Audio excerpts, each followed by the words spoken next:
বিসমিল্লাহির রহমানির রহিম।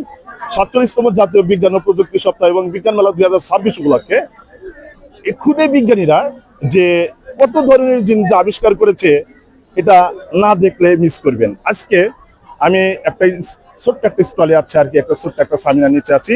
যারা কোন স্কুল থেকে আছে, কোথা থেকে আছে, এদের মুখ থেকে শুনবো। আর এই যে আমরা দেখতে পারতেছি, আমাদের দৃষ্টিকোণ থেকে দেখতে পারতেছি, ওরা একটা চাকা রেখে দিয়েছে, একটা বাতি রেখে দিয়েছে, এইখানে বিভিন্ন প্রকার এটা সেটা নামই জানা নাই, ওরা হয়তো জানে। তো এইরকম আমাদের মাথায় এটা ধরবে না, কিন্তু যখন ওরা বর্ণনা করবে তখন আমরা বুঝতে পারবো যে আসলে বিষয়টা কি। আমাদের এই যে লিটল সব বিজ্ঞানী আছে, সায়েন্টিস্ট আছে, দেখি ওরা কিভাবে উপস্থাপনটা করে আর এগুলার ব্যবহারটা কি, এটা আমরা জানবো। ঠিক আছে, এইদিকে কি তোমার নাম কি বলো?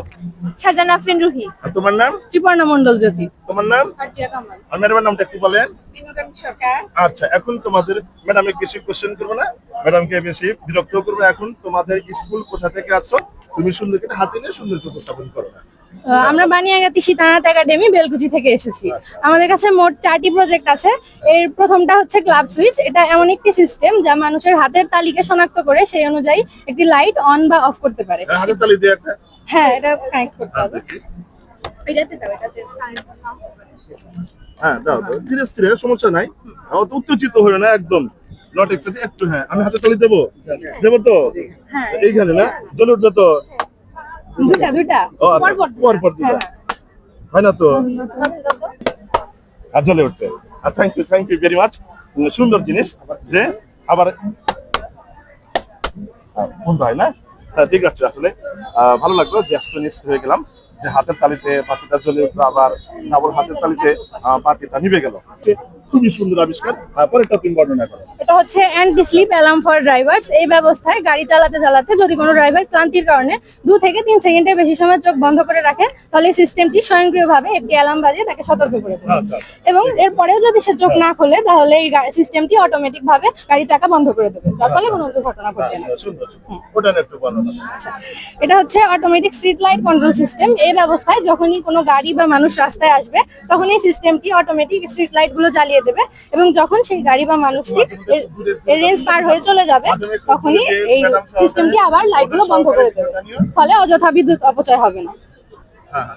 এবং এই প্রজেক্টটির 2টি দিক রয়েছে। একটি হচ্ছে এই সোলার সিস্টেম, যার সাহায্যে সূর্যের আলোতে বিদ্যুৎ উৎপাদন করে রাস্তার যে স্ট্রিট লাইট এবং গাড়ি পার্কিং এরিয়ার যে লাইট গুলো আছে সেখানে বিদ্যুৎ সরবরাহ করা হবে। এবং আরেকটি দিক হচ্ছে এই মানুষের বাসা বাড়িতে অপ্রয়োজনীয় ভাবে যে বিদ্যুৎ অপচয় হয় তা রোধ করার জন্য।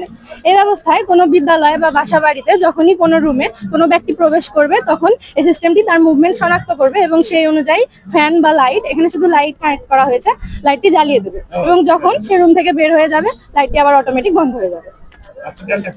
ঠিক আছে। আচ্ছা, ওই যে ওই লাইটের কথা বলতেছে, তো আমি একটা স্টুডেন্ট পড়াইতাম, গেটের সাথে মানে গেটে পা দেওয়ার সাথে সাথে, পা রাখার সাথে সাথে লাইট জ্বলে উঠতো। তো আমি আবার চিন্তা করতাম, আচ্ছা ওরা বুঝলো কিভাবে যে আমি আছি? তো আমার ছাত্রীকে একদিন জিজ্ঞাসা করলাম, আসলে কি, যখনই তোমাদের গেটের কাছে পা দেই আর উনি লাইটটা জ্বলে ওঠে, তখন আমি অ্যাস্ট্রনিস্ট হয়ে যাই, এই মানে আমি আসার আগে ওরা কিভাবে বুঝলো যে সারা এসে গেছে? পরে ওকে জিজ্ঞাসা করলাম, আসলে বাতিটা তুমি কি আসার সাথে সাথে জ্বালাও? পরে বললো যে না, এটা ওই রকমই। সেই বিষয়টা মনে আর কি যায়। ধন্যবাদ যে হ্যাঁ, মানুষ শনাক্ত করে যে হ্যাঁ, মানুষ আর 4 লাইটটা জ্বলে উঠবে, তাই না?